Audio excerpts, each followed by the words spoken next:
Welcome to the Public Accounts Committee on Thursday, the 12th of December 2024. We welcome Bill Esterson, Chair of the Energy Security and Net Zero Committee, as a guest of this committee. You're very welcome, Bill. Carbon capture, usage and storage enables the capture and storage of carbon dioxide before it is released into the atmosphere to avoid it having a negative effect on the environment. The government therefore sees this technology as key to achieving net zero by 2050 and has committed almost $22 billion to support the programme's first stage. So today we will be examining what progress has been made so far with the government CCUS programme and whether it will make the contribution required to achieve the government's net zero targets. So perhaps I could start with you, please, Mr. Pocklington, and ask you if you'd give us an update, particularly on this week's signing of the contracts. Yes, thank you. Well, a very major step forward on the carbon capture programme this week. On Tuesday, we reached financial close and signed contracts with the first carbon capture projects in this country. They are the Northern Endurance Partnership Transport and Storage Project in the East Coast Cluster, so on Teesside, and the Net Zero Teesside Power to CCUS project.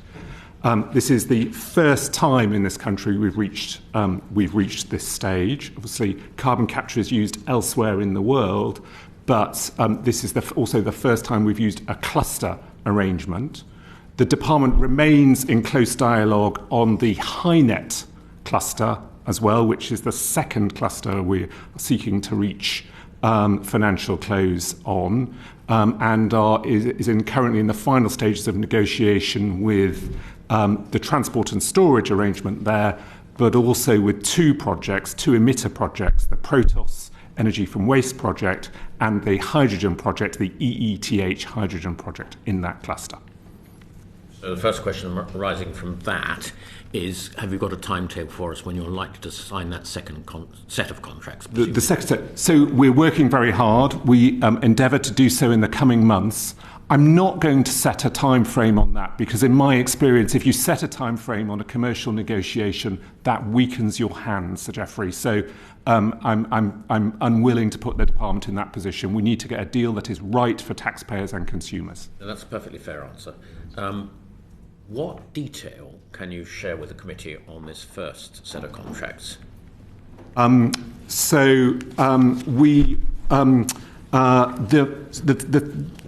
will be setting out more detail in the coming period. Forgive me, this is happening in real time, and I'm delighted we have the happy coincidence of signing the contracts this week. But there is more to come on this.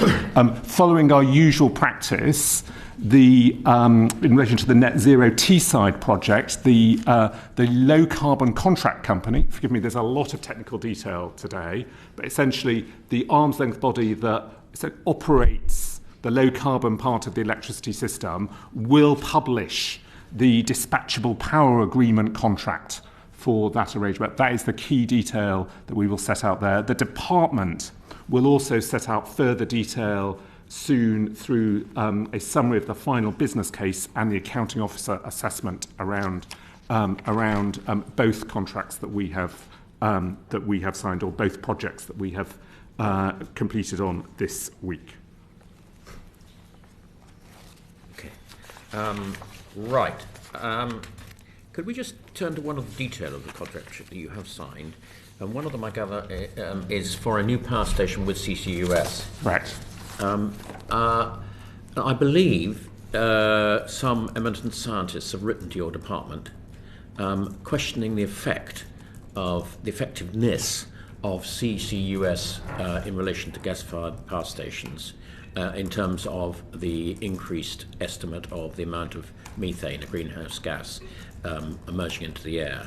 So would seem, on the face of it, what I've just said, to make this particular project less effective than it might otherwise have been without that evidence.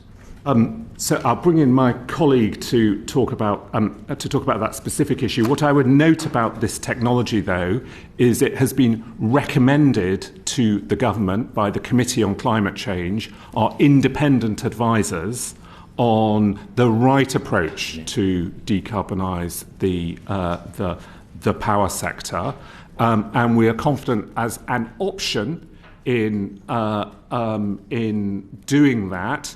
Power CCUS can play an important role, in particular, to manage those situations when the wind doesn't blow and the sun doesn't shine. It helps us address the challenge of intermittency in a low carbon system. On the specific issue of emissions, I don't know if you want to say perhaps anything. Before we do that, I think it's probably right that I omitted to actually introduce all what this is, although I got Paro's Konar's name. I didn't introduce what it is. Of course, we have been hearing from the Permanent Secretary, Jeremy Pocklington, and as I say, you're very welcome. You're a regular appearer at this committee. On your left, on your right, my left, we have Ashley Ibbett, the Director General of Energy Infrastructure. On your left, my right, Paro Konar, the Director for Hydrogen and Industrial Carbon Capture, and we're also very pleased to have with us Steve Field, who is the Director of Climate, Energy and Environment at Her Majesty's Treasury. So thank you. You're all welcome. I think I interrupted. Were you about to sort of tell us a little bit more about this? I can, if that would be helpful. And I should preface what I'd say by noting that there is an ongoing judicial proceeding in relation to the development consent order for the East Coast cluster, which will limit to an extent what I can say. I'm sure I don't need to say to you, but anything that is sub judice that we shouldn't have in the public domain, just be wary. Sorry to, So our assessment of the emissions for net zero Teesside, compare it to the nearest substitutable capacity, which would be an unabated carbon capture, an unabated combined cycle gas turbine. That is the assessment we undertook. You're right, some scientists would have written saying they see a different counterfactual. We've had further evidence from another group of scientists who agree that actually the use of power CCUS is very to create a working electricity mix is very important. So there are contested views in this space. Okay, fair enough. Anna, yes, please. Anna Dixon. Sorry, hello. I'd just like to press on the point about leakage, because I think that was pertinent to this, that obviously the ambitions that were set for these projects have already been somewhat downgraded about the benefit and contribution they could make to the overall net zero targets. And obviously it's really concerning because we are relying on this to get to those legal limits, and if it's not going to deliver, it's going to under-deliver. So in terms of the risks of leakage, both from the undersea storage as well as the natural gas transportation, how are they going to affect the effectiveness of these Track 1 projects in terms of our UK net zero target? In relation to sequestration, the CO2 stored underground, we work very closely with a group of scientists and engineers to look at that question, and we've looked at other projects which have been in operation around the world. Equinor, one of our partners in Northern Endurance Partnership, has run 2 CCS projects in Norway for a number of decades and have not seen evidence of leakage. So the scientists we work with are confident that leakage, the risk of leakage is very small. In relation to methane emissions from the gas transmission system, then again that is a question that needs to be looked at in the broader perspective of carbon budgets, as opposed to looking through the lens of just this particular project, I think. I thought there was evidence of leakage in one of the Norwegian storage fields. In fact, I'm just desperately looking for it. I think one of the bits of evidence we've had showed that there was leakage. There has been some gas leakage from one of the stores in Norway, but when they've analysed that, it's not actually related to the CO2 injection. Is my understanding. Okay. Well, and on one of the projects in Norway did have some injectivity problems in its whilst it was being operated, and they solved that through the use of a relief well and continued to store CO2 successfully. Yeah, I'm just concerned that we're banking so much on this technology to meet our net zero targets, and yet at various points in the NAO report and indeed even in the minister's letter. Obviously, it's not going to deliver what we had hoped it would deliver. And so I suppose I'm just keen to know what assessment you're making of the risk to our overall ability to rely on this technology to meet those net zero targets. I think whether there's just been a reassessment, or is that something you expect the Climate Committee to reassess about how much reliance we can place on this technology as a proportion of what we're doing, and whether it's therefore the right value for money for us to invest in. No, a very good and important question. The first thing to say is we are confident these projects are value for money. I will publish a summary of my accounting officer assessment in the usual way. This is a GMPP project. We're absolutely confident in the value for money of these projects. In terms of our assessment of the role that CCUS can play to help us meet our carbon budgets, I'd say, first of all, our focus at the moment is achieving financial close with these clusters. That is a major exercise. I really wouldn't underplay that. I'd like to sort of thank everyone that has been involved in that in the department and with our partners as well. It's a very innovative approach. Secondly, I think it is right that we take our time to get this right and to make sure that we learn everything from this current stage of the process.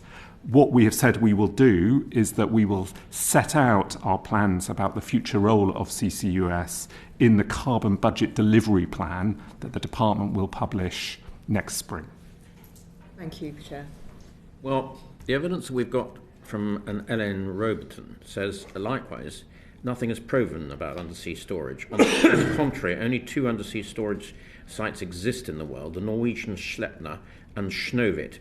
In neither case did the CO2 behave as expected, despite extensive geological modelling and surveying. So there are 41 projects, carbon capture projects, in the world that we are aware of. In Norway, 20 million tonnes of CO2 have been successfully stored. So this is a technology that has been proven. I think I think you may want to comment on those specific projects in a little bit more, those Norwegian projects in more detail. But yes, this is the first time this technology has been deployed in the UK, and it's the first time that a cluster approach has been adopted. Yes, that's right. I think both Sleipner and Snøhvit have been in operation for many years. It's fair to say, I think, that in developing them, the operators of those fields have learned more about both the plume development of carbon dioxide in a store and how to ensure injectivity works in the way that it should. They've learned a lot from those. Those projects are operating successfully now, and of course, one of the partners in those is partner in our project in the East Coast.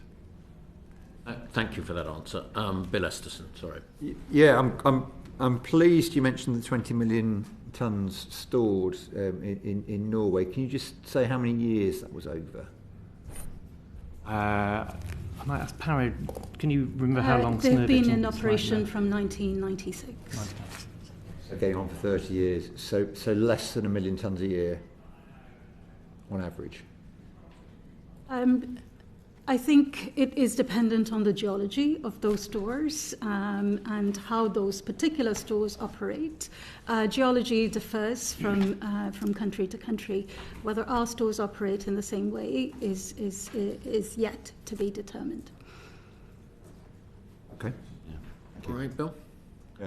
Thanks. Oliver. Thank you. Ryan. Thank you, Chair, and thank you all.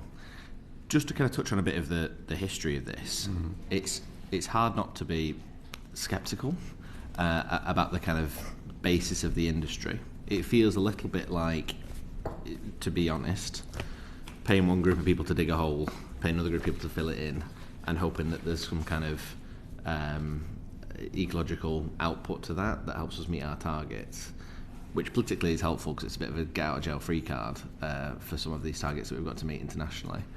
But when you designed the new programme, how did you consider new risks in light of what's happened previously with sort of failed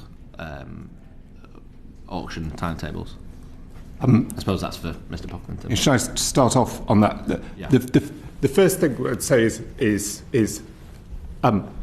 this technology has been recommended to the government by our independent advisors, as I said earlier.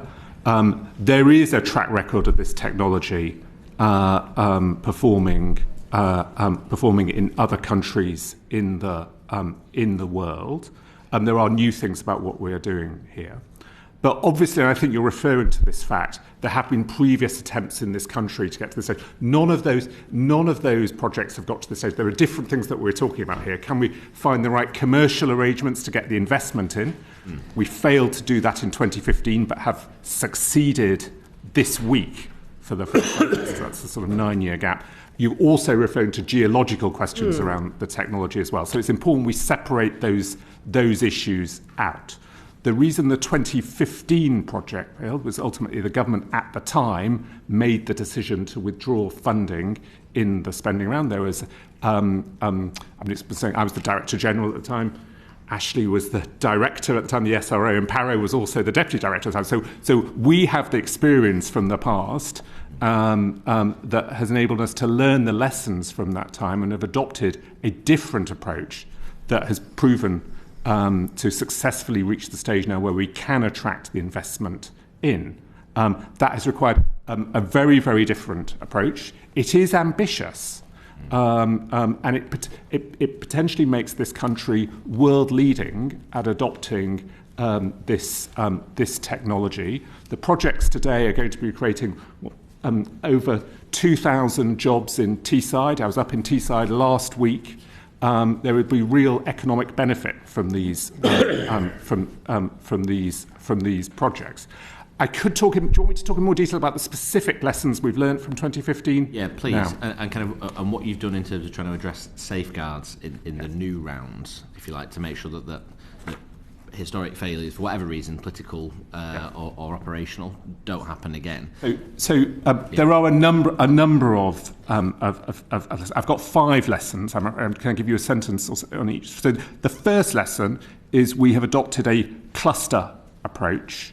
That means we are developing transport and storage in areas where it can be utilised by different projects. There are economies of scale. There is system resilience. The second lesson NEO referred to is we are splitting the chain. The 2015 competition was for a full chain, bringing together the power project, the transport and the storage. We are splitting the chain this time, and we have separate business models for transport and storage, then for power, for industry and for hydrogen. That enables us to bring in investors that are more suitable for each part of the chain and to allocate risks more effectively.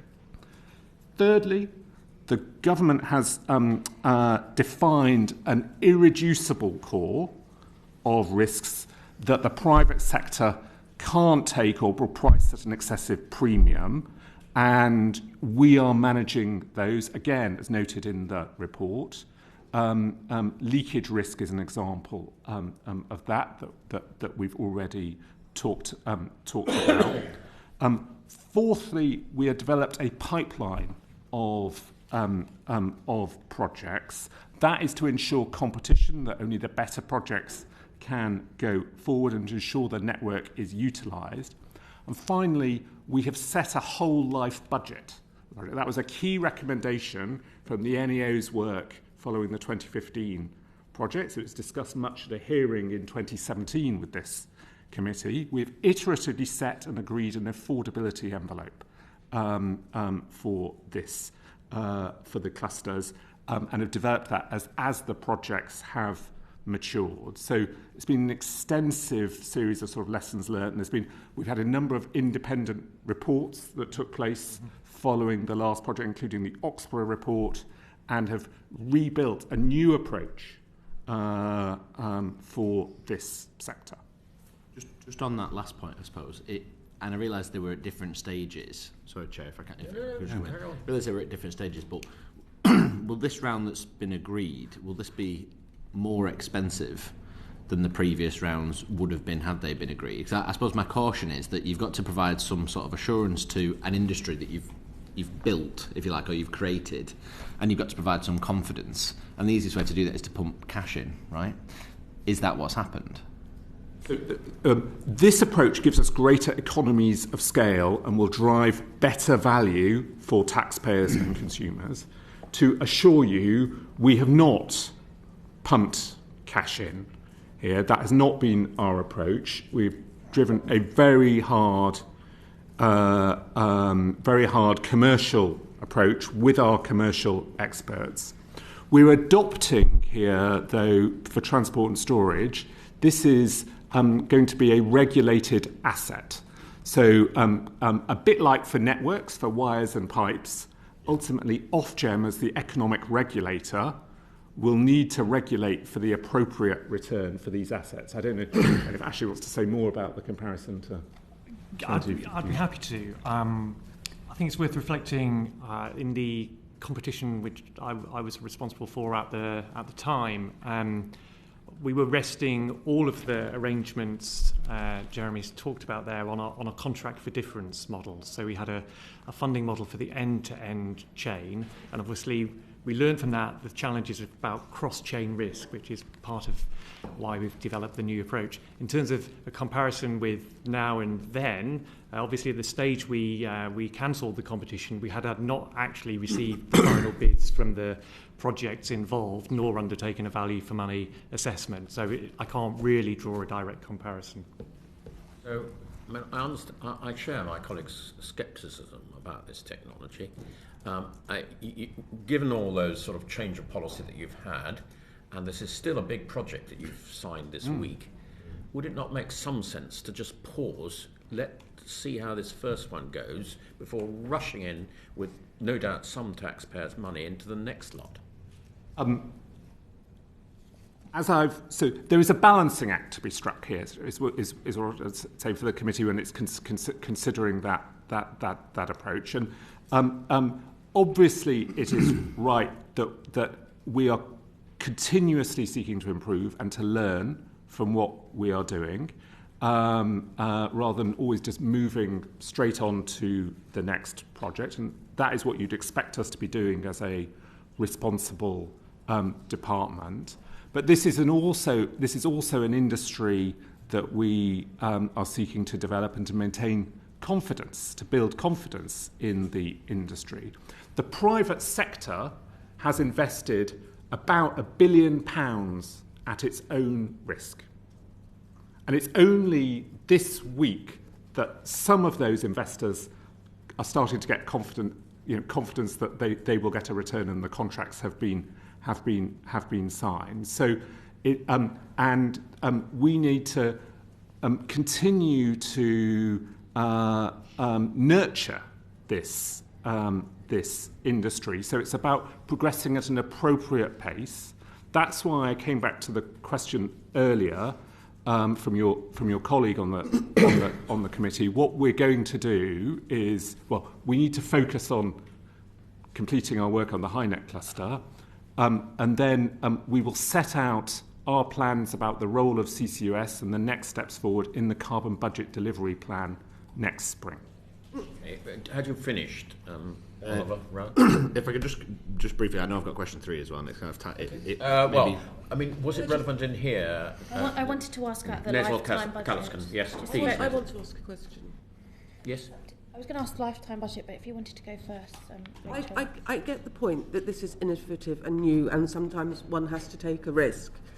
And it's all very well private investors coming up with £1 billion, but we, taxpayers, are not private investors. This is taxpayers' money that you're being prepared to take a quite substantial risk with, because it's not just the question of leakage and all the other reports we've had. The point that Paro made is about the geology. So you don't know what's there until you go there, and to my mind, to be putting so much money, taxpayers' money, into this, where there are so many question marks and nothing definitive, I just think it's bananas. So I'd like to talk about the storage appraisal that has been done. And I don't know if I don't know if Ashley, you want to talk a little bit more about that. So the North Sea Transition Authority have undertaken quite a significant amount of work to appraise the storage that we have done, and that. So there's been extensive work on the the geology and the areas that we are approaching. The second thing that we should talk about are the incentives in the contract. Yes, there are risks, of course. Ultimately, the scale of what is needed to build this new industry does require us to manage those risks, but they're being managed appropriately as well. But I don't know if Paro wants to come in on the storage appraisal first of all. So first of all, storage appraisal. Before we get storage licenses, the North Sea Transition Authority, the regulator in this space, appraise these storage sites and do a lot of work to make sure that they're able to store CO2 as well as assess leakage risks as well. I think the other additional point that I'd like to make, that most of these contracts, the capture contracts, only come live and we only start making the payments out when the projects themselves are operational. No money is being paid out apart from a very, very small amount of grant before these projects are operational. When you say small amount of grant, how small is that small amount of grant? Less than 2% of the overall funding envelope is being paid out before the operation of these projects. Got to keep moving. Ultimately, if the Net Zero Teesside project doesn't, I'm going to take an extreme example because you're asking about those extreme examples of isn't able to capture the carbon, it can't get the dispatchable power agreement that we have signed this week. It could operate in the market as an unabated plant, but we are doing everything we can to manage those risks because this is in this country first of a kind technology. So I completely understand the concern of the committee, but the reassurance I would give is this is not being in some way behaving inappropriately. This is about properly managing the risks. Okay, we've got to keep moving, but next, Nesl Callison, please. Thank you, Chair, and I will try and be brief. I wanted to, just for clarity, when you, Mr. Pocklington, when you refer to the whole life cycle, whole life budget, are you referencing the budget of the project or the pipeline of projects? Very good question. I'm afraid it's quite complicated. So let me have a go at explaining. So supplementary about the technology. Okay, but let me start. So the government has made available £21.7 billion over 25 years to support the deployment of actually the 5 projects that I have referred to at the start of this hearing. It is important to understand that about 3/4 of that funding will come from levies, including, for example, the users of the power from the Net Zero Teesside Power Project, and about 1/4 of that comes from the Exchequer. The precise allocation will depend on the final terms of the contracts that we sign, so I can't give you a precise split today. That is commercially sensitive. The reassurance that we gave earlier was only a very small fraction of that is upfront capital grant. This is mainly a return on the carbon that's actually being captured and the power that is being produced. So the 5 projects is the pipeline that you refer to over 25 years? Yes, correct. Okay. The capture projects, the emitter projects are for 15 years, the transport and storage is for 25 years.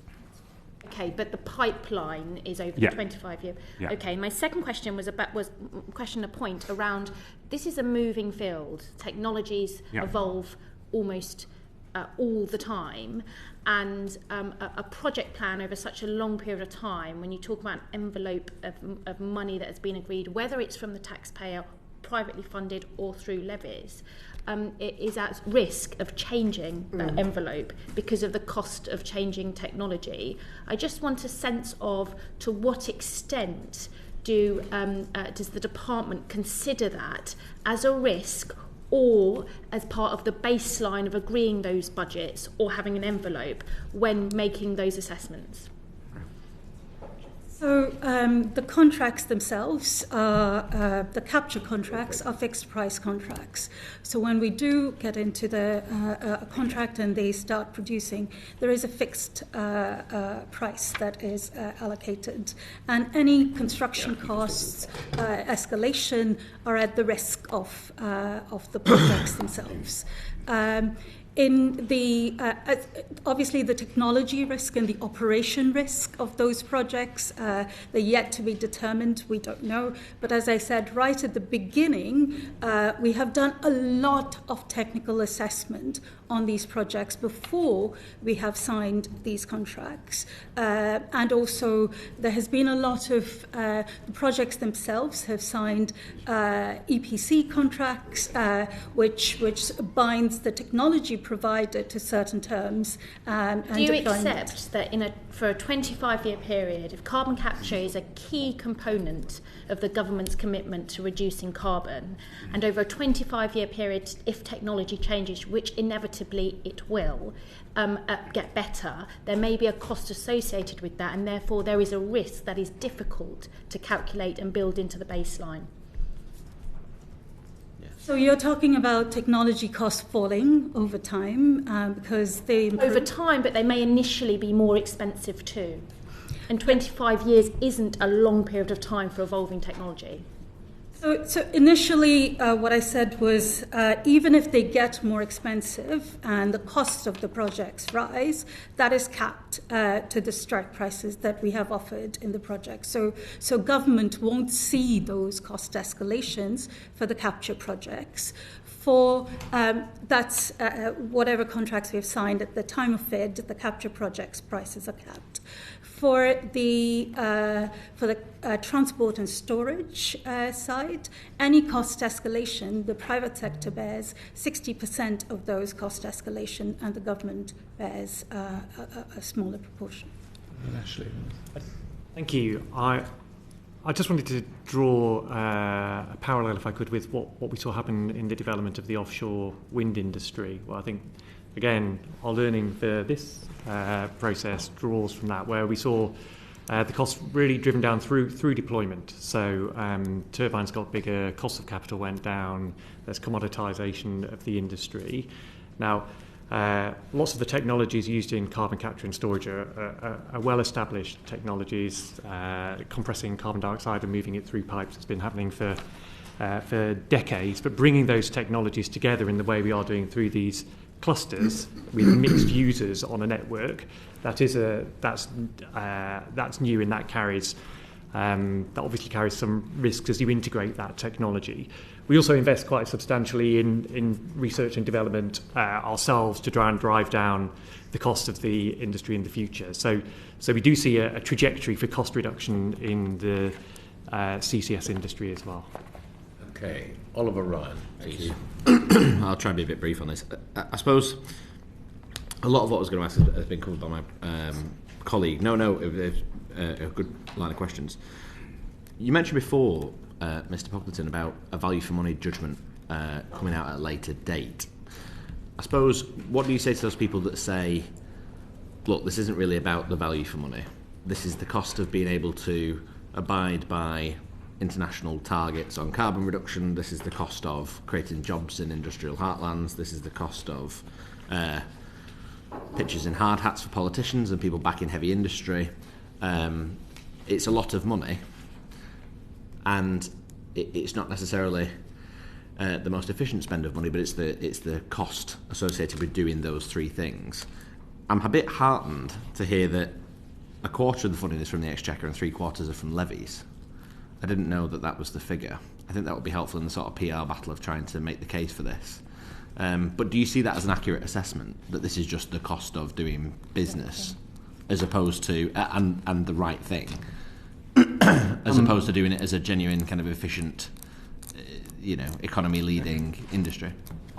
Our assessment is carbon capture as part of a wider suite of policies is the most appropriate and the best value way to meet our carbon budgets and to tackle climate change. if you don't use carbon capture in some form, the other things that you are doing are more challenging than carbon capture is the key. This feels like kind of the key essence. It is for some industries, for example, like cement, where there are very, very high sort of emissions from essentially chemical processes. As yet, we do not have another technology that works that will be able to capture the emissions reliably. So carbon capture has to play an important role in meeting our carbon budgets. I mean, can we just be absolutely clear? Although my colleague was commenting on that 75-25 split, I mean, that 25 that comes from the Exchequer, that's taxpayers' money, we understand that. But even the levy payers, one way or another, consumers in this country are paying for it. So it is a cost to the country. It's not a free bus pass. Can I, Geoffrey, may I comment on that? Because yes, please. That is very important. And we are very, very conscious about all the costs, because ultimately consumers and taxpayers, they're all your constituency, they're your constituents. Yeah. There, I would refer to the advice the department has received from the National Energy System operator recently on how to decarbonise the power system. That report, that advice to the department highlighted the role of low-carbon dispatchable power, which Power CCUS is an example, and today is probably the most deliverable example that we have currently at the moment. There are other technologies like hydrogen to power that we are looking at closely as well. What that report showed is if you want to create an electricity system with the lowest overall system costs, what do I mean by that? That is the total sum of the capital investment and the operating costs of the electricity system, then it is possible to have the lowest cost. Well, then the lowest cost system will include the use of dispatchable low-carbon generation like Power CCUS. So what that advice is showing us is that projects like the one that we have signed this week will help us produce the lowest possible cost system cost for our electricity system. Bill Esterson wants to come in quickly. Thank you for that. Thanks very much, Chairman. The National Energy Systems Operator has two pathways to 2030. It sounds very much like you are completely committed now to the new dispatch pathway. Is that correct? They're correct that it has two pathways. I'm not going to comment further on our response on that. What I can tell the committee is that we will be publishing our action plan in response to the National Energy System Operator tomorrow. So the committee does not have long to wait, but it would be wrong for me to preempt that that publication. Really, really useful. And I suppose the related point you mentioned about we've been talking about the levy payers' contribution. Given you are clearly very committed to carbon capture technology as part of the route to 2030, whether the new dispatch or not, how can you be confident? How can you be confident that bills are going to come down by 2030? Again, I'd refer you back to the advice we received from the National Energy System Operator in their action plan. Their advice was clear that a clean power system can be cheaper than today's. Why is that? That is because even with the levies, that was including all the overall costs that we are talking about. So yes, on that, and that is because the system that we need to create is essentially moving away from a system essentially reliant on gas setting the marginal price all the time to a system where that happens less often. That will reduce the wholesale price in electricity markets. And forgive me, I am going to get a little bit technical here. That then reduces the capacity to collect for some generators, like our old nuclear plant and old renewables, not on contract for differences, to collect something called inframarginal rents. What that means, it is possible to both invest in a clean power system, but also create a system that can actually lead to lower overall system costs and lower bills. But the detail of this matter is for the action plan and will depend on other decisions that the government takes over the coming period. Well, I suspect that may be for your committee, Bill, and it may be something we would want to come back to. But can we I've got lots of questions around that, but we've got to move on. So, Chris Kane, please. Thank you, Chair. Can I sort of talk to you now about the assessment of value for money? I know we've kind of touched on this, and I know all of us sort of mentioned it in these questions, but first-of-a-kind projects make it very difficult when you're judging value for money, but you have said that this will be, or these projects will be subject to an assessment of value for money. So you're now moving forward. What exactly are you assessing as the value for money? How are you tackling this? What are you doing? And what have you decided are the KPIs for that? So if I can start. So we started looking at value for money right from the very early stages. We did, when we started this process of cluster sequencing, we started at phase 1 where we did a competitive process of clusters coming forward, and we assessed those against 5 criteria: deliverability, economic benefits, costs, carbon savings, as well as learning. And as we did that, we chose 2 clusters which were going to be taken forward. We then did phase 2 of the process, where we looked at the emitters within those clusters, and we did a similar assessment with those 5 criteria, following which we published the shortlist of the emitters that we would be negotiating with. Following that, at this stage, when we have published a funding assessment, we have done a full value for money assessment, which, as per Green Book methodology, looking at the costs and the benefits of these projects, and where possible, monetizing the costs and benefits, and that was how we assessed overall value for money for the sector. Thank you. Of your 5 targets, how are you weighting them on? For example, the first one that we've had this week, how are you approaching the weighting of these 5 criteria? Sorry, how are we weighting? So the weights were published in the report by the National Audit Office. If I can try and remember, I think deliverability got 30% of the weights. Economic assessment got about 20%. And then cost reductions got 15%, and learning got 10%, and carbon got 25%, if I remember correctly. Well done. Bringing that from your mind there. Thank you for that. And when you're looking at the value for money evaluation, what impact does being first of a kind project have in all of this? It's always easier to do an economic impact in 30 years' time when we've got lots of these under our belts. How are you putting that into the mix? So we, when we looked at these projects, before we assessed these projects and brought them onto the negotiations list, we did a full technical assessment on all of these projects, including the TNS network. All of the projects had to go through several gateway stages, and we assessed the costs over time. The projects had to go through several classes of cost development, and the uncertainty of the projects as they went through those several classes of cost development went down. The projects also had to do front-end engineering and design, which is sort of a looking at how these projects will be delivered on a smaller scale, if you see what I mean.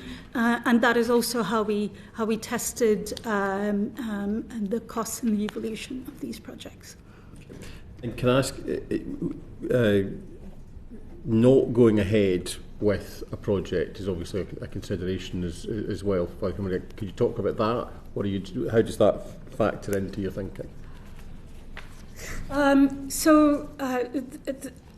At the state, before we sign final investment decisions, we have a period of negotiations with the project in which we assess the costs, the commercial indicators, and the technical parameters as I described it.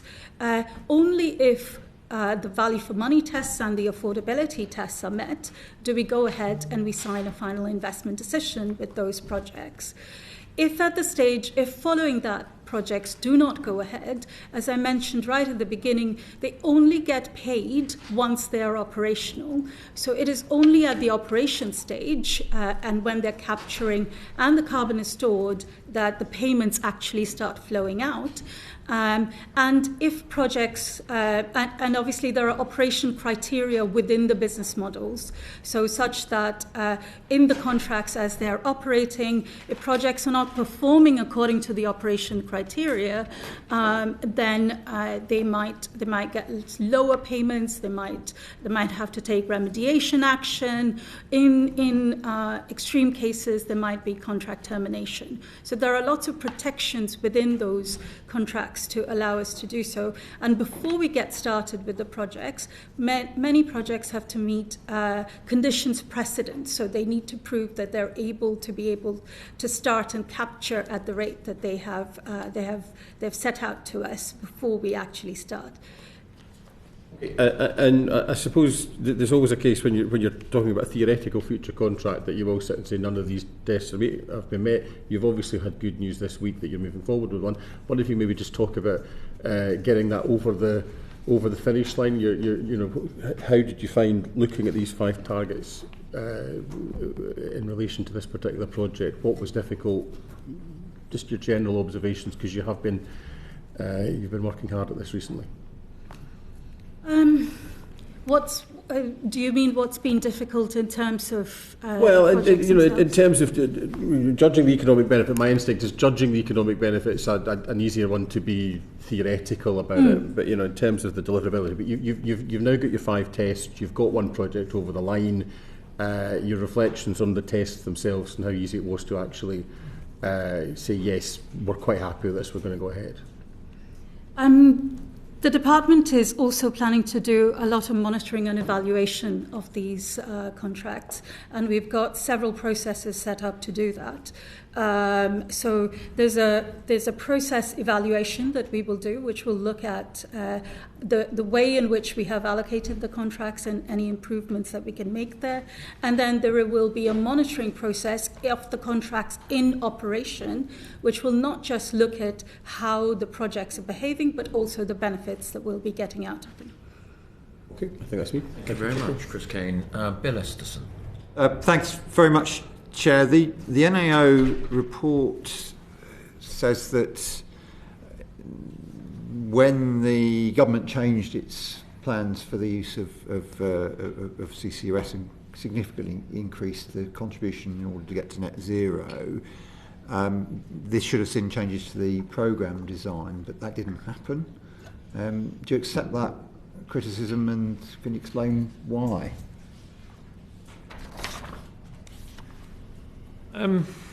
So you're right.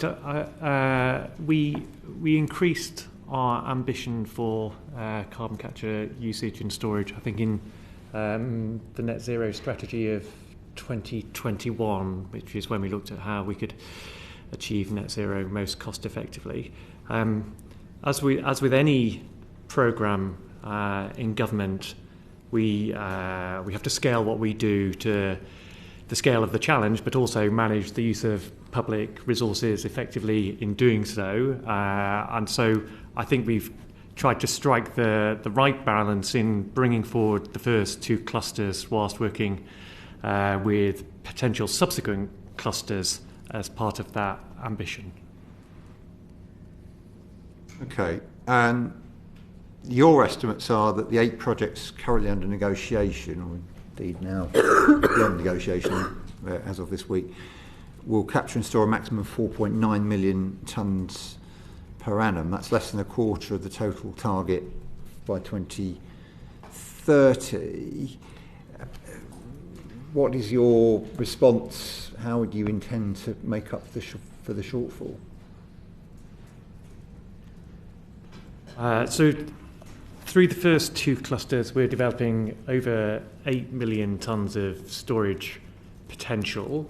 The report reports that an average annual storage or emissions of 4.9 million tonnes per annum against that storage. Obviously, with the HyNet cluster in particular, we're running a process to look at making full use of the capacity they have. HyNet has greater capacity available in the storage than we're currently using through those projects we identified in the shortlist of 8. So there's a process, an ongoing process that Paro might want to say something more about to look at how we utilise that extra storage that is available there. That is correct. There is an ongoing process to ensure that we build on the additional emitters in HyNet to fill the capacity. The emitters in HyNet were asked to bid into this process, and we received bids to the 28th of March this year, if I remember correctly. In September, we published a delivery assessment of those bids, and next year, subject to spending, etc., we should be able to publish the outcome. And there's no inclusion of BECCS in your current plans, so that means that there's no dedicated BECCS or greenhouse gas removal projects in Track 1. Is this a problem for the 2030 target? So I'll cover what is included within Track 1, and Ashley might want to come in to talk about wider BECCS in general. So a few things about BECCS, for example, around negative emissions. So the waste sector has 50% of the waste can be biogenic, so that could potentially give us some negative emissions in this sector within Track 1. And then in future, under the Track 1 expansion process in HyNet, there are some small BECCS projects which have also participated in this process. Ashley, if you wanted to. No, I think that's right. We do bioenergy with carbon capture and storage provides sort of a negative emission space in terms of carbon accounting, so could be important in meeting carbon budgets. As Paro says, there are some projects who are talking to us about whether they can be part of HyNet expansion, and those do include some BECCS projects. Yeah, now there's a lot of controversy about DRAX in particular, which is a significant part of our energy generation. How are you assessing a project's life cycle emissions to make sure they're carbon neutral for their full life? So in relation to DRAX and other large-scale biomass generators, we published a consultation on potential transitional support arrangements for those stations, I think last year. I can't remember the exact date from the top of my head, and we'll respond to that consultation in due course.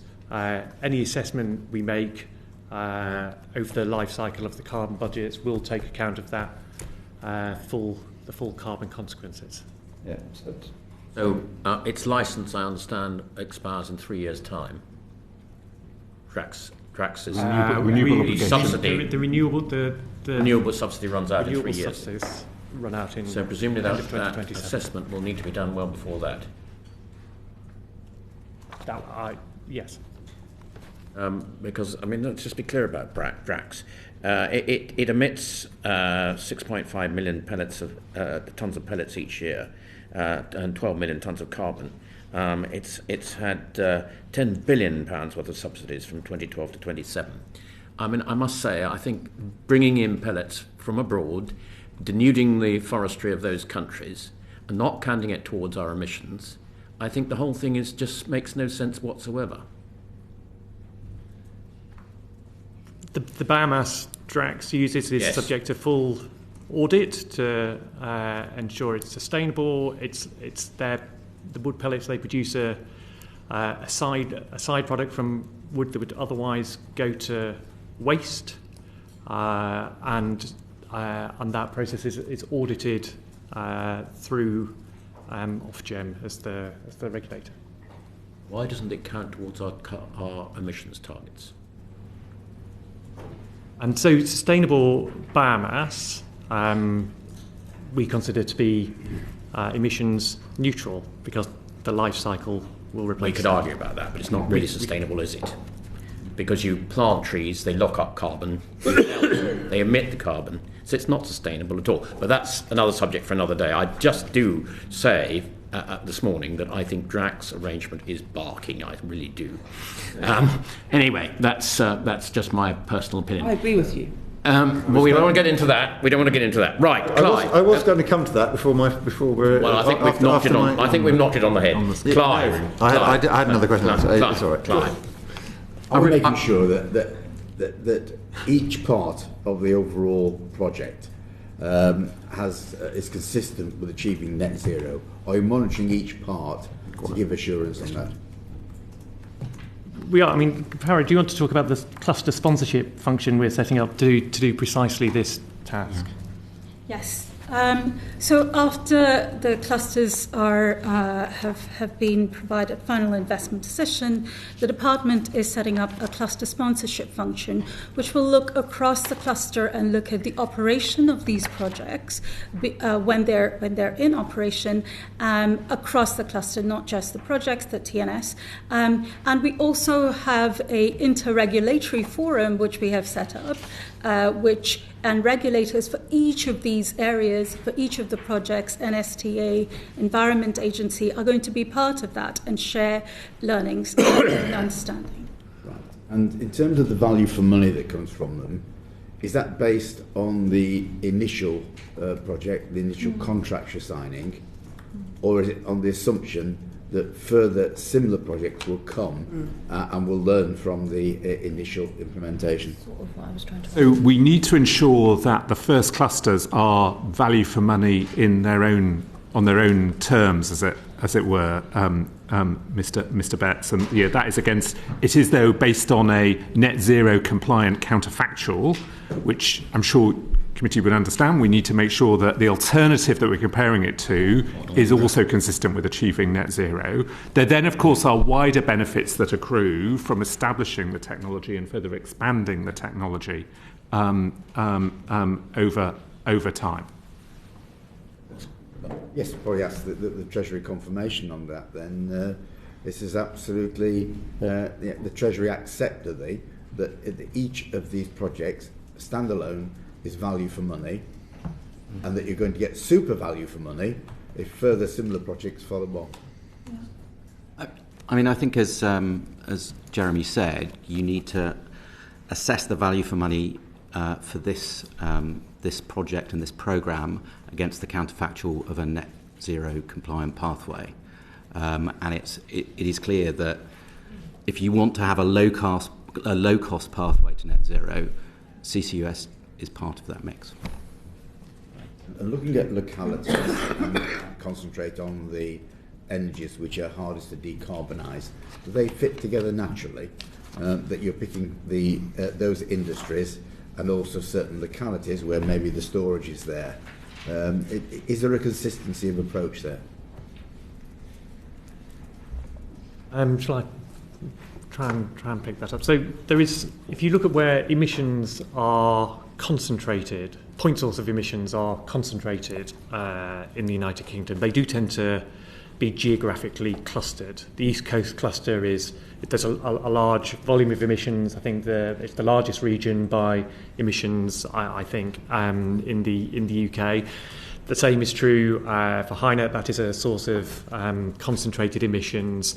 There are other point sources of emissions that are more geographically dispersed. That's why one of the policy issues we're looking at is alternatives to pipeline transport, for example, through rail or road to to see. Well, cement manufacturers not necessarily at those points, is it? It could be anywhere in the country. Exactly. So we're looking at, in general, if you have a high concentration of emissions, a pipeline solution is the more cost efficient way. Where you have more dispersed emissions, other means of collecting the CO2 will potentially be important. I don't know, Paro, if I expressed that adequately. Yes, absolutely.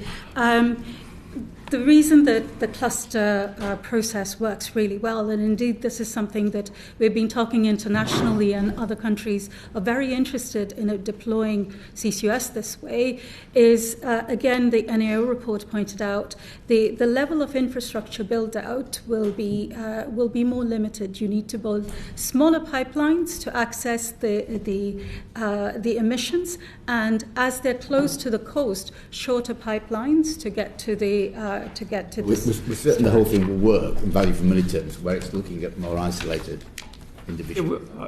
We're learning from other projects around the world that are looking at this question too. For example, there's a project in Norway due to take its first CO2 shortly. It's called Northern Lights, and they are using a model where they're going to ship the CO2, use a ship to collect CO2 from point sources potentially around Europe and inject it into a site in Norway. So we're considering whether that sort of approach would work as well, given our own characteristics. That's one very specific example.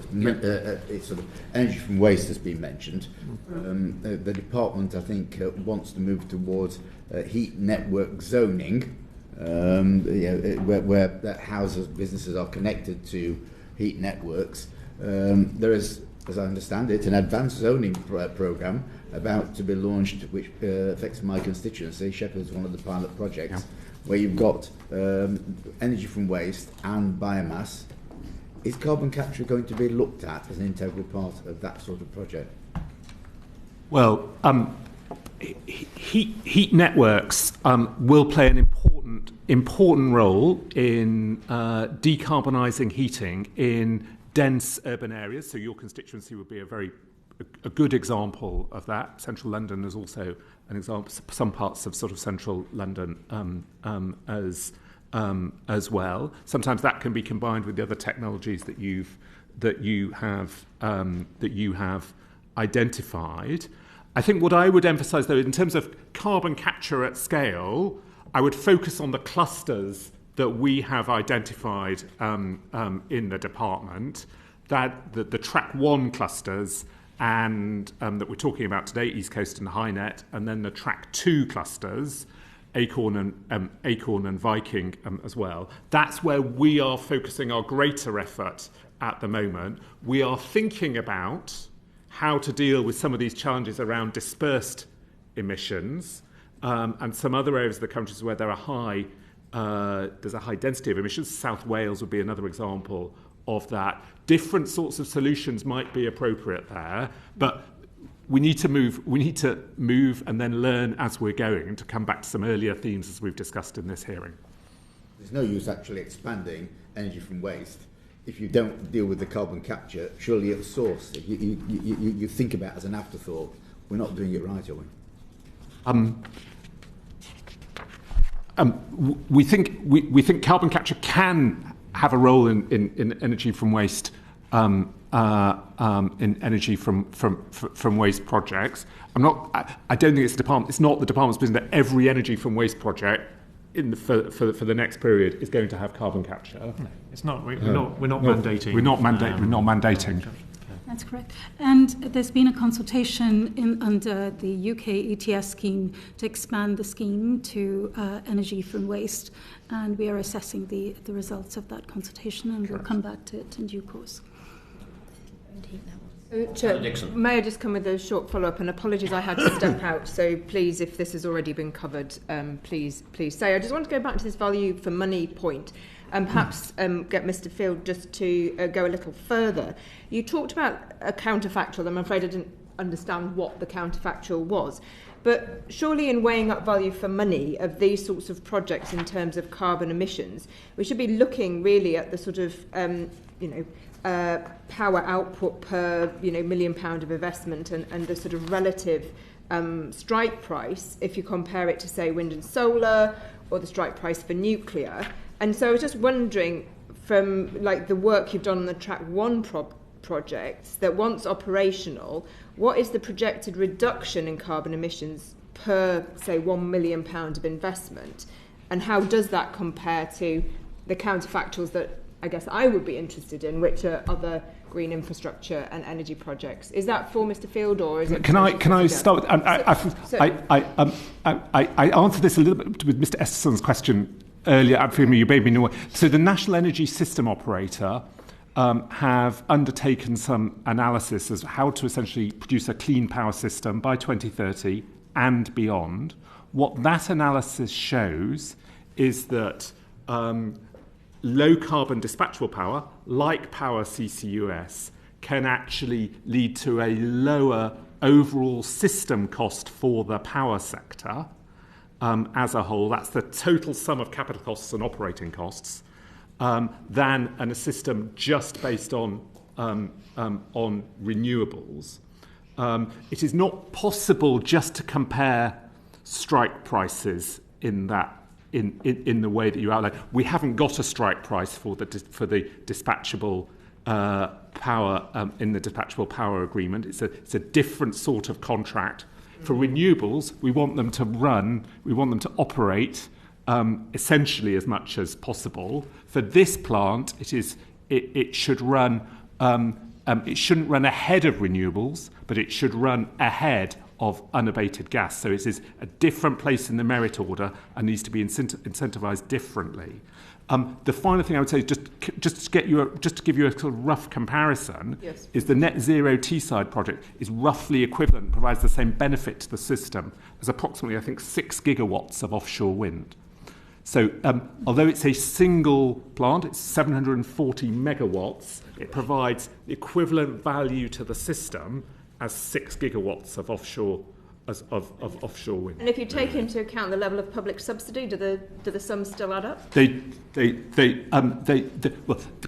Consumers ultimately, these are ultimately funded through electricity bills, and our job is to make sure that we maintain secure supplies, we decarbonise the system, but also have bills as low as possible. And we think this can play a valuable role in achieving that mix. I guess I was asking it, we're here to say, is it good value for the taxpayer? So yes, as I've explained, as accounting officer, and I'll publish a summary of my accounting officer assessment in the usual way as a GMPP project. Very helpful. Chris Kane. In terms of we've heard an awful lot about, everybody goes on about the value for money and whether or not we're investing in the right places and should we be taking this money and putting it offshore wind and other things like this. And then you come back with we have to do this is a part of the mix.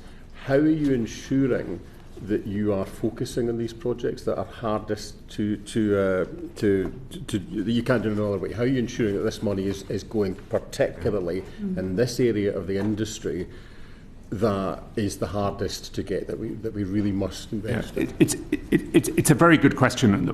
The department will obviously continually seek to learn and improve how it uses each of the available technologies that we have. We are confident that it can play a value for money role in all the sectors for which we have designed business models. That is power for CCUS, it is industry, the waste and hydrogen production. We're confident it can be value for money in all those areas. In areas where we think it may play a particularly important role will be, first of all, the power sector. The project that we have signed this week is one that we would highlight. The second area I'd highlight is the hardest to abate sectors. That's where you have high process emissions from like chemical or physical reactions that are happening in industrial processes. They cannot be abated through sort of simple fuel switching through electrification. And an example of those might be cement or lime might be examples of those for the future. I think that as I've been learning about this over the last few weeks, that there is a real push to say, well, this money could be better spent somewhere else. It could go to other projects. And for me, the sort of the most defendable line is, no, we have to do it in these areas which we can't decarbonise in other ways. You're going to come under an awful lot of pressure as we go forward to come away from that, because it makes more sense to everyone when they see value for money, as we're talking about.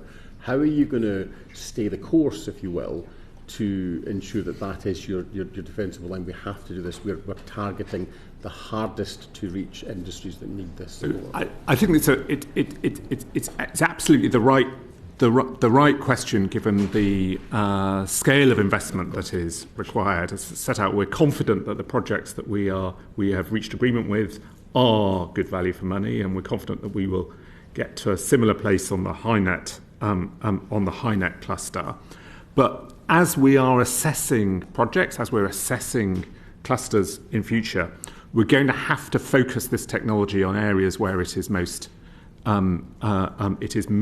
needed, where it provides the greatest benefit, where it is least costly than the alternatives. This is why it's always quite complicated and technical, why I talk about the net zero compliant counterfactual. It's sort of technical jargon, I do recognise that. But that is because we need to use this technology where it is essentially provides more benefits and is cheaper than the alternative. And last question this week, could you talk to the pressure? My assumption is there is a lot of pressure to sort of divert this into other areas. Are you finding that is a factor? There is a great deal of people saying, no, do it. I'd say, my starting point, a slightly different response. I'd say we welcome interest in the department from potential projects. Our job is to work with those projects and to make an assessment of which ones are value for money and are appropriate. But we're not sort of close-minded to new ideas and new technologies. There's a sort of a risk. We need to both be strategic and thoughtful, but we can't centrally plan the economy, and we need to work with potential projects to work out where this solution is most suitable. Okay. Lesterson will follow up on that, I think. Yeah, thanks very much. I want to pick up on this point about hard to abate. You've mentioned cement and lime. There's proposals for a peat cluster, which involve a pipeline from the Peak District. You also mentioned South Wales and the use of shipping. I know these aren't track 1 or track 2 at the moment. Where are you with your thinking on these? Thank you for mentioning that. We speak regularly with the Peak District cluster as well as South Wales as they continue to develop that cluster and evolve. There are also a lot of engagements that are happening with the National Wealth Fund as well as Great British Energy into that sector, looking at co-investment opportunities there as well. So there is a lot of conversations that are happening, and we continue to engage with these clusters. But the focus is really on the immediate final investment decisions. Yeah, sure. I mean, I feel like we're really struggling to pin you down on a whole host of things here, which is, it's in the nature of the fact this is first of a kind technology. I think, but there's just so much uncertainty all the way through the discussions we've had this morning. How can you give confidence to our constituents that CCUS is going to make the contribution needed for 2030 and 2050?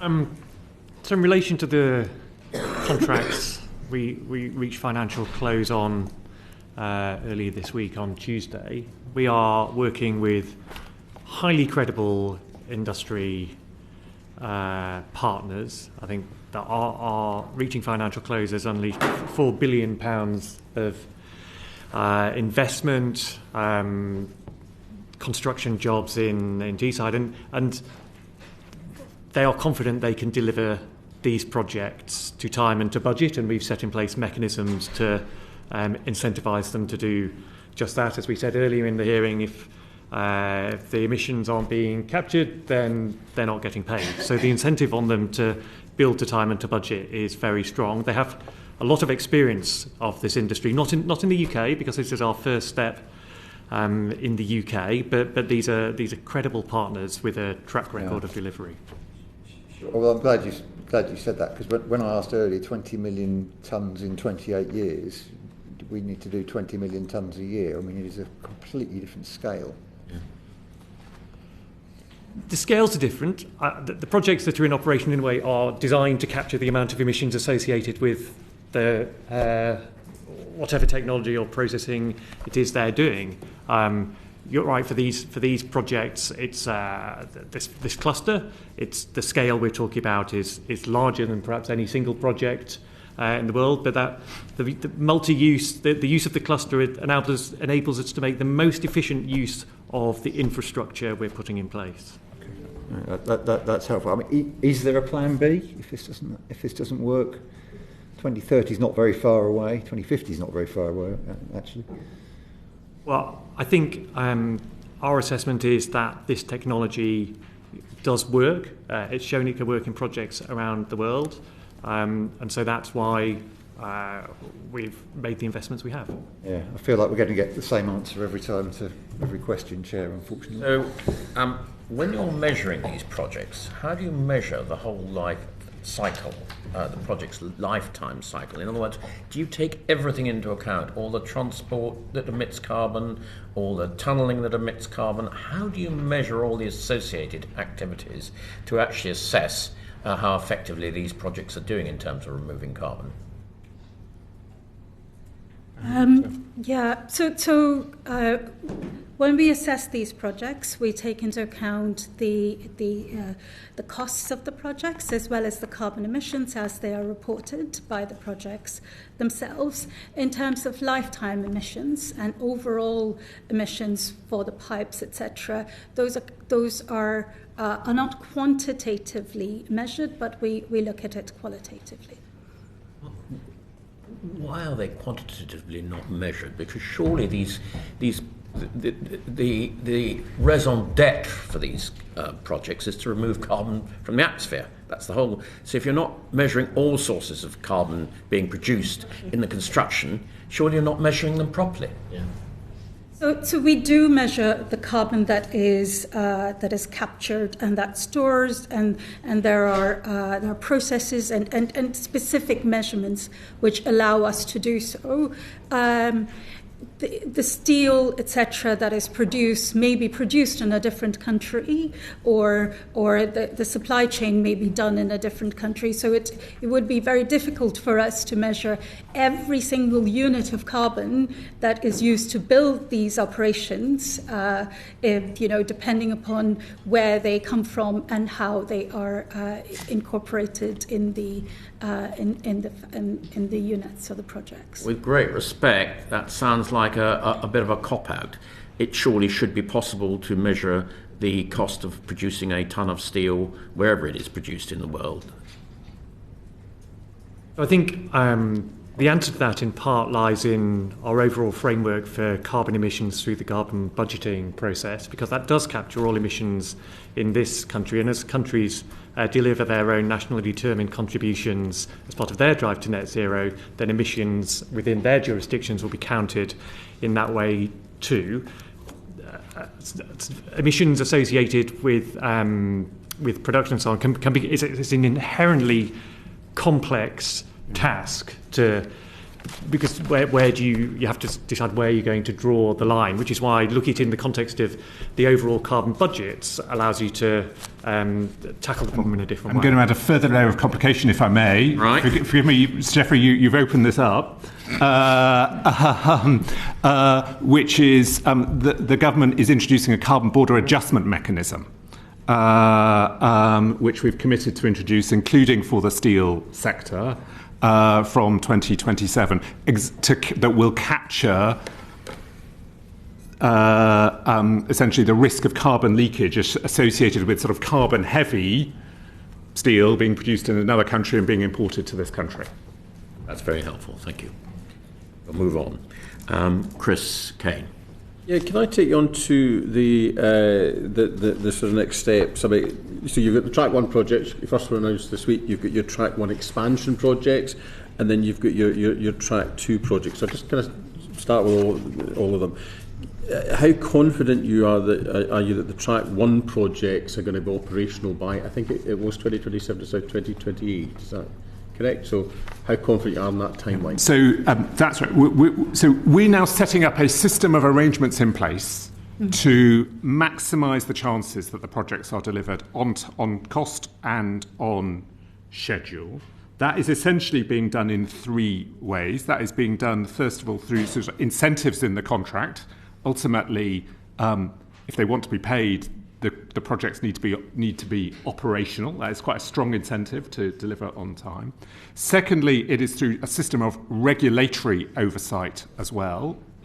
Particularly, I would highlight the regulation from Ofgem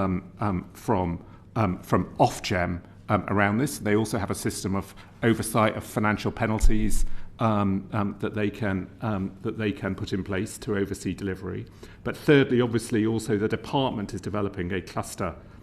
Is building a cluster oversight function to monitor this closely, building on the deep expertise that we have in the department at the moment. And so we are putting in place sort of robust oversight arrangements in place to oversee this. I think it is worth the committee being aware that although I've talked about 3/4 of the funding essentially coming from levies, the transport and storage projects are classified as being on balance sheet. As well. So the department, as potentially are the power and hydrogen projects, but that's not finally confirmed yet. So that first of all means we need capital DEL cover. That means we need capital spending cover, even if it's being funded from, if you like, from levies rather than from sort of gilts directly for that, or majority is coming from that direction. But it also means we've had to think about applying the essence of managing public money to these projects, and we're applying that to a regulated asset. That means adopting the key principles but adjusting them for the process that we put in place. But I will be appointing, for example, an accounting officer for the transport and storage projects. There will be restrictions on novel contentious repercussive spend. We are putting arrangements to oversee special severance pay and information requirements so we can properly account for them as well. So that's a technical detail, but will be important for this committee. It will be very important, and we committee will scrutinise that very carefully as to what counts as RDEL and what counts as CDEL, revenue or capital. So we will look forward to receiving that and scrutinise it very carefully. I was going to ask more about, where are you in developing the oversight and how's it going? But I'm wondering if that might be better as a note, or do you want me to ask it just now? No, I'm very happy. Okay. So oversight. Well, you've now got the first contract. You've said there that you're developing departmental oversight. So where are you in that process? We've already built actually a lot. We already have a lot of experts. I mean, we have nearly 300 people in the department working on in these areas actually, and we've built a lot of expertise and around the technology. We do use technical advisors to provide specific support as well on. Some of this is highly technical, as the committee have alluded to in the questions that you've rightly been asking us today. But we're going to continue to do that function now needs to move into a new phase as we are really overseeing the detail of the construction phase for these projects. Okay, and can you now talk to the knock-on effect and where we are onto the expansion and the Track 2 project? So what are you thinking for the timeline now, based on where we are after this week's announcement? Yeah, I was asked this question earlier. What the minister, the industry minister, has set out to the committee is that we will now use the period that we now have, and we'll set out the next stage for the role of carbon capture in the carbon budget delivery plan, which we will do next spring. Now we're in detailed discussion and dialogue with the projects involved in the core of Track 1, the Track 1 expansion, Track 2, well the East Coast, the other projects in East Coast Cluster, and Track 2 as well. So it's a complicated array of names. I don't know. Paro may want to say a little bit more about the nature of that ongoing dialogue, but the key thing to bear in mind in terms of the timetable is the key milestone will be the carbon budget delivery plan. Just to add a bit more on the ongoing dialogue. As I mentioned, we're in negotiations, active negotiations with some projects. We are continuing to engage with the wider pipeline in terms of the build-out for HyNet. For the Track 2 projects, Acorn and Viking, we are also in continuous engagement with them. We're learning the lessons of what we are doing currently to see how our processes can be evolved as we are bringing forward further projects and further clusters, as well as bringing in other sources of investment and investment partners within the government, such as the National Wealth Fund, as well as Great British Energy into this. Thank you, Chair. Thank you very much, Chris Kane. Oliver Ryan, please. Thank you, Chair. If I could turn you to the contingent liabilities for some of these schemes, the numbers associated with the maximum exposure and the reasonable worst case scenario amongst the Track 1 clusters, I mean, these numbers are huge. I suppose the first question is, what steps are you taking to minimise the risk that these aren't realised? And you can see that in a situation that was kind of touched on before by Mr. Esterson, that especially as politicians having to make really difficult decisions at the moment, especially with things like the waste fuel allowance and inheritance tax, etc., we're dealing with hundreds of millions of pounds. This is several billions of pounds. How do we make sure that we can eke out every penny worth of public good and value for money out of what the potential of these liabilities are, and make sure that they aren't realised? Thank you. Look, very important question, and something that we are what we're very, very focused on as a department. The arrangements I set out in answer to the previous question to oversee these projects are the same arrangements that we will have in place to minimise the risk of any of these contingent liabilities being realised. So I'll give you some sort of examples of how we've actually set this up to minimise the risk. So a risk is around, a question was about this earlier, was around leakage. Leakage risk here. Well, for example, through the contractual arrangements we've put in place, we're requiring there to be commercial insurance in place in the first instance to manage that. We're trying to restrict the role for the taxpayer to the sort of the extreme risks that the markets can't bear. So we're creating a system of incentives that rely mainly on commercial insurance, but also top-up insurance where that is where the market couldn't price that appropriately. Another example would be the risk around shortfalls in revenues for the transport and storage providers. The key a key mitigation that we have there is we have a pipeline of other projects, and we've deliberately built or deliberately grown a pipeline of other projects. So if our confidence declines about the deliverability of a project coming onto the system, we will bring forward another project in the pipeline. That's why we've chosen these clusters, is because there are many emitters in the areas that are suitable for using this technology as well. So the systems that we're putting in place are, we're obviously very conscious of this, are designed to minimise the risk of these contingent liabilities being called for. But it's only right that we declare them to Parliament and declare the maximum liability in the usual way. Of course. On the reasonable worst case scenario for the revenue support agreement, and you've just referenced it there, I suppose, in terms of the transport and storage, that is relative to just the transport and storage, or is that the kind of whole scheme cost or the potential liability?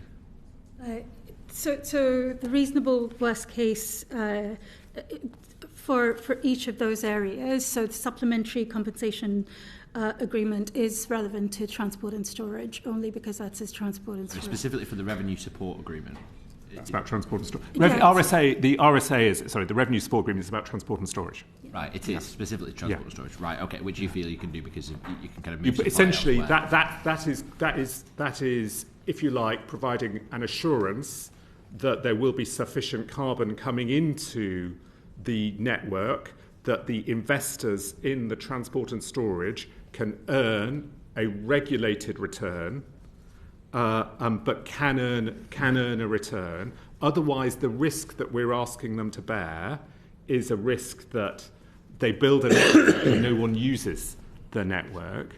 Ultimately, that is not an appropriate risk to transfer because the owners of the transport and storage projects don't control whether emitters are brought forward onto their networks. That ultimately is the responsibility of government. So government is the appropriate party to bear that risk. Does that make sense? That makes sense. Yeah. So can I just come in on the back of that? I mean, these contingent liabilities are huge, as Oliver Ryan has made out. The worst case scenario is 14 billion. The maximum exposure is 32 billion. What will you do to keep as a sort of, as it were, the watchdog on all of this? What will you do to make sure that these projects are run in such a way as to try and minimise the risk of these contingencies? As I think I've already explained to the committee, minimising these risks has been at the heart of the work that my department has been undertaking over the last 5 years. The contracts that we are putting in place are absolutely designed to minimise these risks and actually strongly incentivise the investors and the developers to minimise the risks. There will also be regulatory oversight, a system of penalties in place from Ofgem, but the department will be overseeing this closely, as you would expect.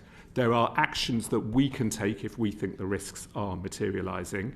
A good example of that, given you've highlighted the revenue support agreement, is if we are not confident about the delivery of projects, we can bring forward additional projects in order to ensure that the networks are being utilised. Some of these categories have a longer tail than others, don't they? Yes. And you haven't really set that out in the note. Could you just set that out, not today, because we haven't got enough time, but if you could just set that out in a note, your best estimate of what the length of tail on these contingent liabilities is, given the huge figures. I think there's been quite a lot of technical information today. I'm happy to... Yeah, that would be really helpful. Thank you very, very much. To do that. Yes, of course, Oliver. Just a sort of point of information. I suppose it references right back to question 1, which I realise feels like about 4 hours ago. But right back to question 1. On the contract that's been agreed already, will the committee see that? So the contract for the dispatchable power agreement for the net zero Teesside contract, that will be published by the low carbon contract company, so it will be publicly available information.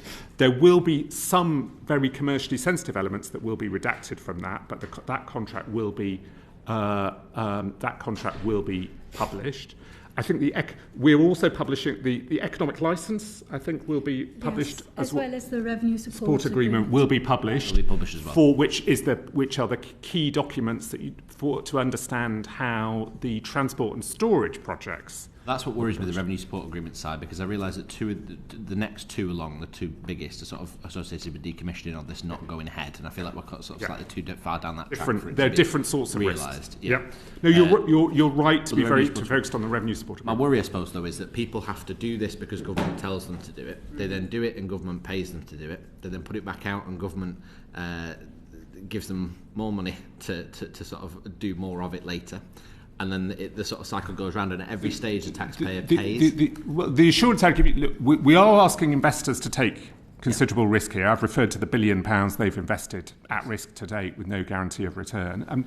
The other assurance I would give you, although some of the detailed information is commercially confidential at the moment, is we're working a lot with sort of the oil and gas majors. The returns that they will be earning on these assets is nothing like the returns they earn on exploration and production in the North Sea. This is going to be a regulated, this is a sector that will be subject to economic regulation. Okay. Bill Esterson. Yeah, thank you very much. I was just wondering who underwrites the risks, but I suppose you've probably just answered that. Yes, I don't think I can. We do. I mean, I can have another go round that if you want. There we go. Right. The hearing will feel even longer for the committee, I think. Indeed. I do want to ask you about, you finally mentioned a pipeline of projects, which kind of goes to some of the questions we asked earlier. You didn't mention it then, but you've mentioned it now. That's interesting. This is CCUS a CCUS pipeline rather than other projects, is it? These are emitter projects that could join the cluster. So there are a range of projects in power, in industry, in hydrogen production, and other sectors, some other sectors as well that could join the production. You're not looking at non-CCUS alternatives. So CCUS has to work, basically. It has to, yeah. Right. For you to use the pipeline and storage, it is to capture the carbon and store it underground. Right. Yeah. Okay. That's what Right. Grateful for further clarification to that point. I want to ask you about staffing risks. There's a lot of risk to the whole discussion, and you've identified capability and capacity issues for the department and for regulators. I think as of April 2024, you said you needed 31 extra full-time equivalent staff to manage the Track 1 clusters effectively, and a further 154 for later sections of the programme. You've also previously, the predecessor department suggested that you have a higher turnover of staff on CCUS programmes compared to the department as a whole because of a lack of clear opportunities for technical and specialist staff. How are you managing these challenges? The assurance I would give Mr. Esterson is that I have the skills and the resources and the staff I need for this programme, for the work that we currently have underway. Actually, we have a core of deep expertise in the department on carbon capture. I've already referred to the fact that myself, Ashley and Paro were all played leadership roles in the 2015 competition. Often the civil service is criticised for lack of expertise. The panel today have deep expertise on this technology.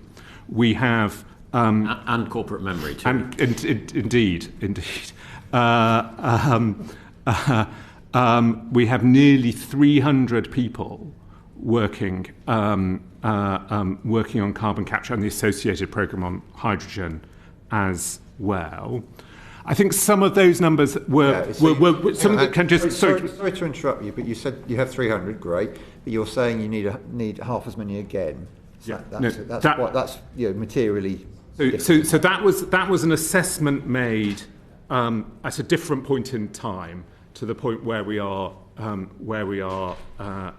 today. We've subsequently had a review by the Infrastructure and Projects Authority, so an IPA review. Be happy to share this with the committee that actually gave me assurance that we had the resource that we needed and that we had sufficient resource on this programme. But I'm not complacent about it. As we're thinking through and identifying our future programme, we're also going to need to ensure that we have appropriate resource, including appropriate commercial skills and appropriate engineering skills in this area. So the facts in the report were facts given where we were at that point in time, but things have moved on since then. We've had a separate assurance. Obviously, I, as accounting officer, wanted that. I'm very happy to share details if you'd like. Yeah, and if you did have significant gaps in your resourcing, in your staffing, what would be the implication for progress in the programme? Well, I feel like it's a hypothetical question, Mr. President, that I'm going to struggle to answer. I'm afraid I can't answer that question. I've said I've got the resource that I need for the programme. Let me ask a slightly different question. The report does make clear that you did historically have difficulty recruiting certain skills because of civil service rates of pay. Does that remain the case? And if so, what variation are you allowed to operate? Yeah, good. So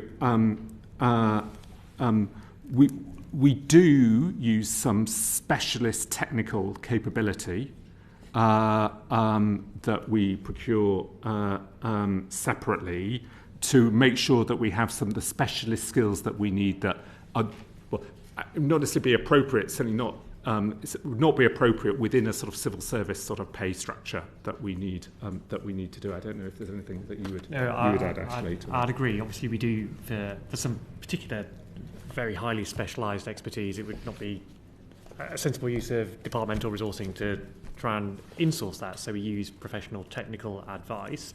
In terms of the skills in the programme within the department, we have made a lot of progress, I think, in terms of both upskilling the people we have and bringing new skills into the organisation. We have teams not just in London but in all our places for growth across the country. We have a big team in the northwest and so on. So we're bringing in talent all around the country to work on the programme. Yeah, well, can I just one final question? I mean, just so yes, it is a hypothetical question. I think that's been the nature of this morning's discussion, frankly.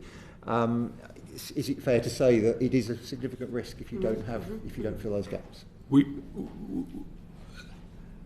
Go on. In a highly specialist area, it is important that we have access to the skills that we need to continue to oversee this programme and to continue to make further progress. That is something I, as Permanent Secretary, spend a lot of time on with my senior team, ensuring that we can continue to recruit and access the skills that we need, not just for this programme, for a range of other programmes. So it's something we have to keep looking at closely. So it's a risk we have to monitor and act on all the time, Mr. Esselstyn.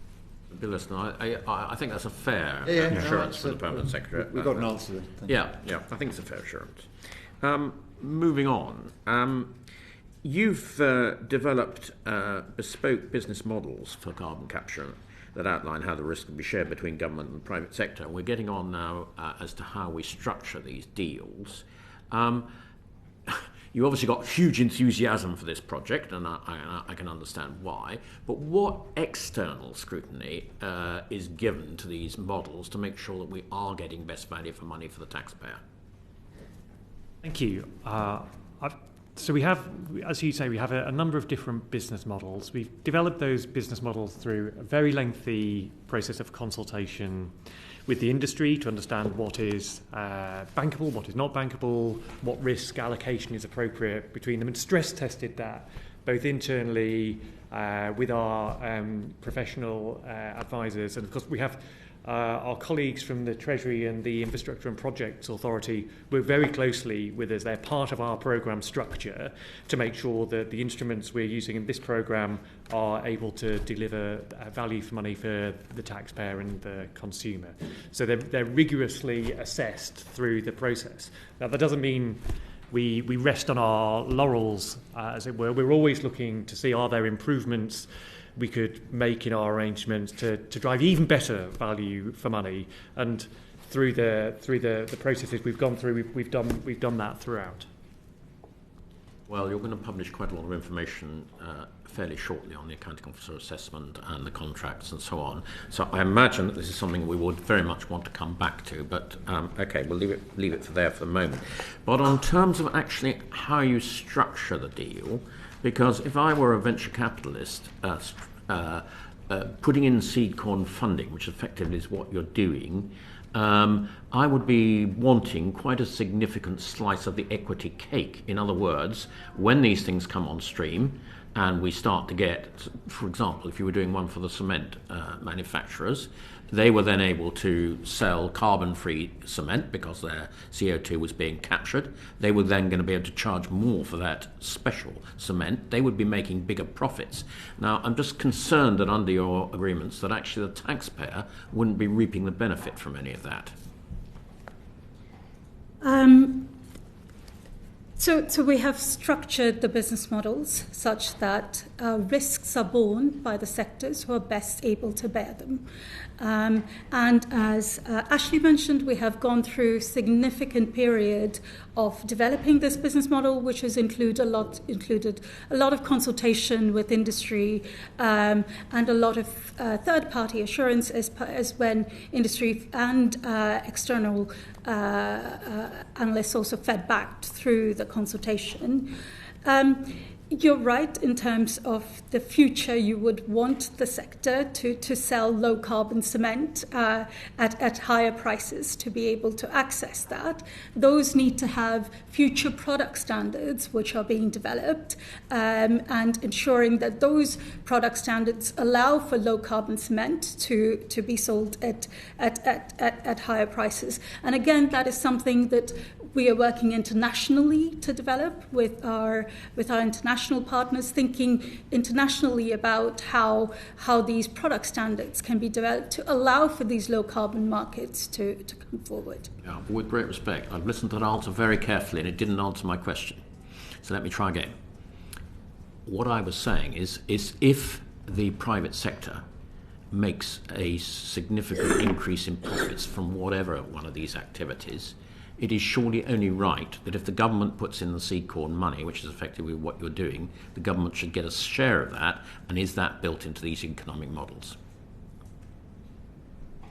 The way the models are designed are to reduce costs for government in terms of the subsidy costs or the revenue costs that the government is paying out. The benefits are the carbon savings that are made, which are quantified and valued, and that's how we get the value for money benefits. In future, if government were to take an equity position in these companies, it could do so through the Great British Energy Framework, or indeed in future through the National Wealth Fund. If I can, although we have the broad models, the specific example you're raising is a good example. We haven't got again, it's a little bit hypothetical that some of those questions about that. Although we have designed business models, there would still be further negotiations to be had based on the specific project in question. And of course, we would be looking at very carefully at the economics of the developers and the investors, including what benefit they accrue from the projects.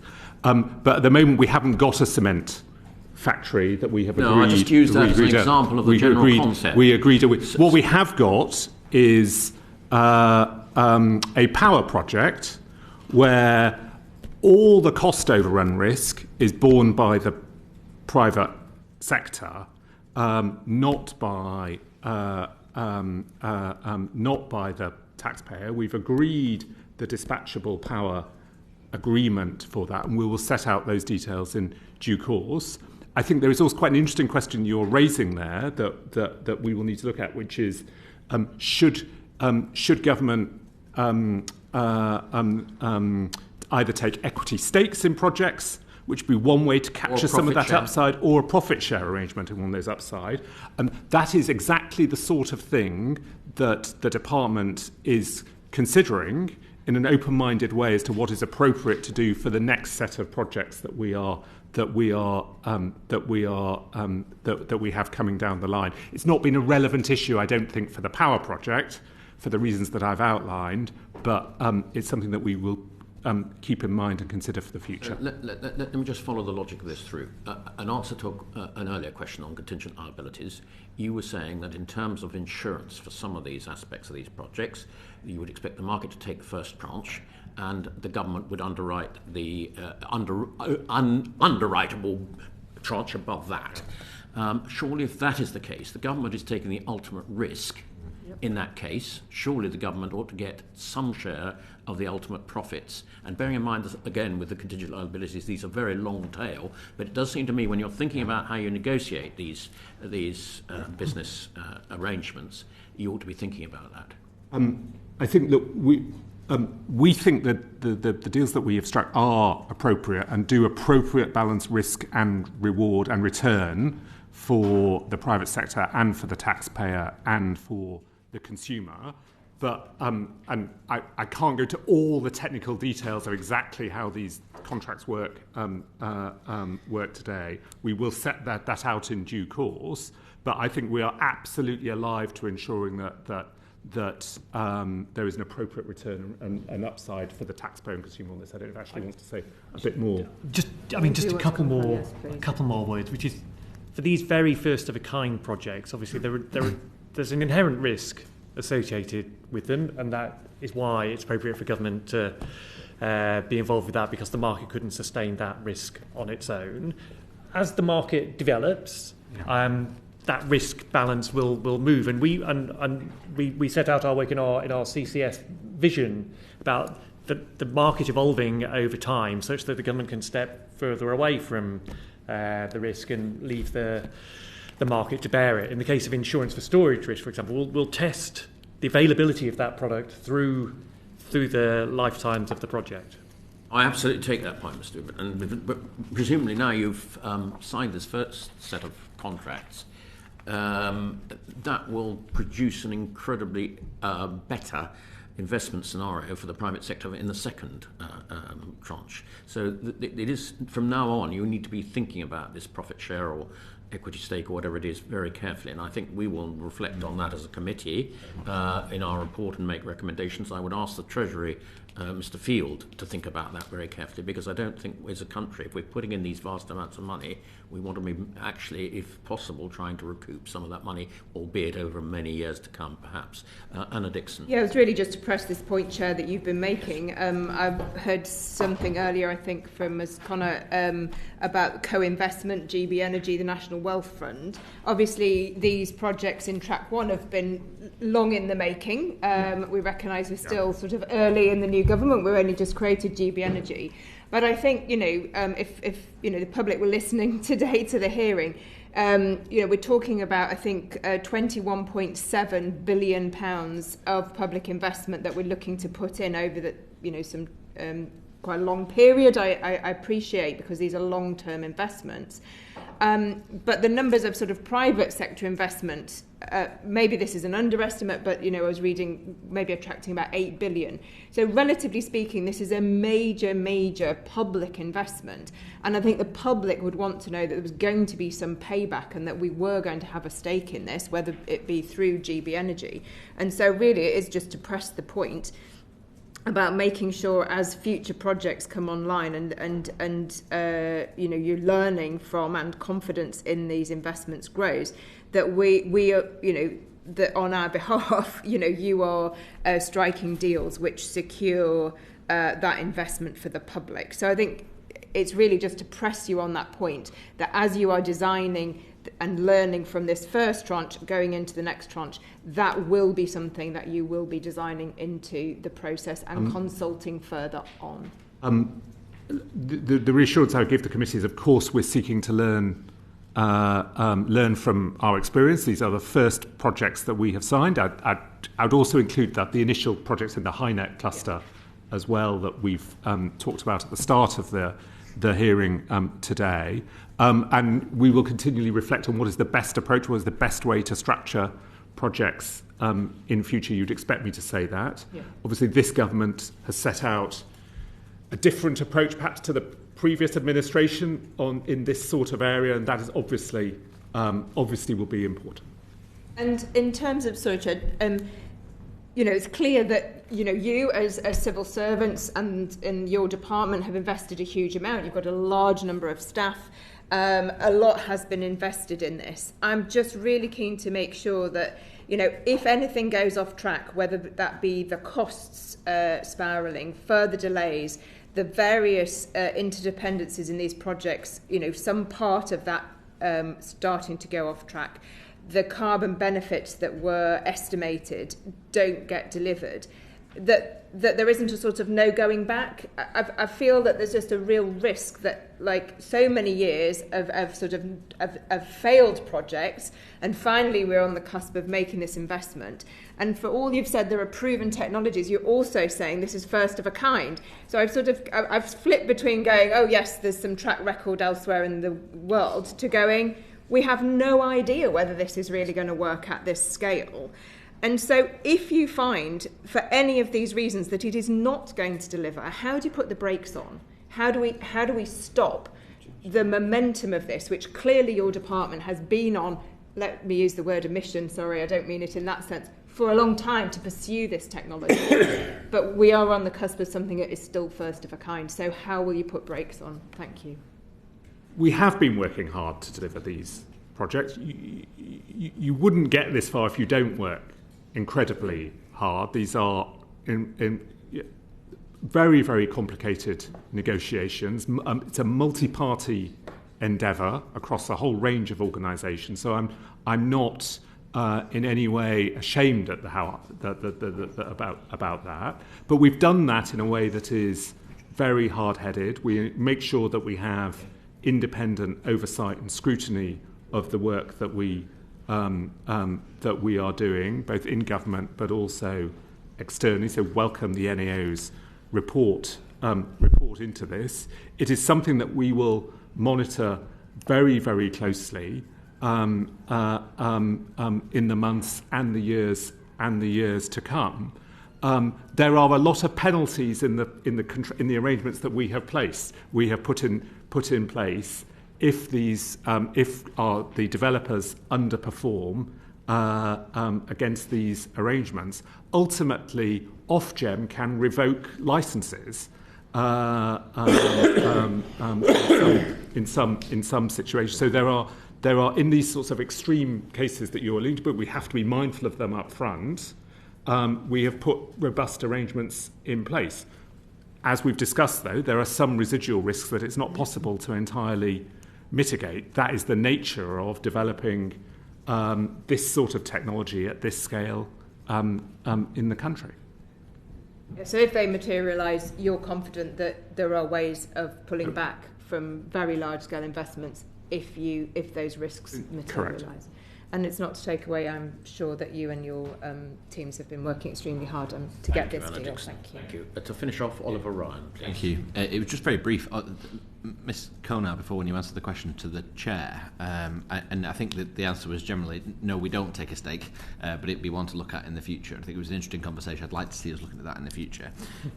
You said it's, in essence, because we get the benefit of carbon reduction elsewhere, and I'm sort of half expecting that the value for money assessment will say it costs this much, but this is the carbon reduction and this is the sort of price that we've made for that. Yeah.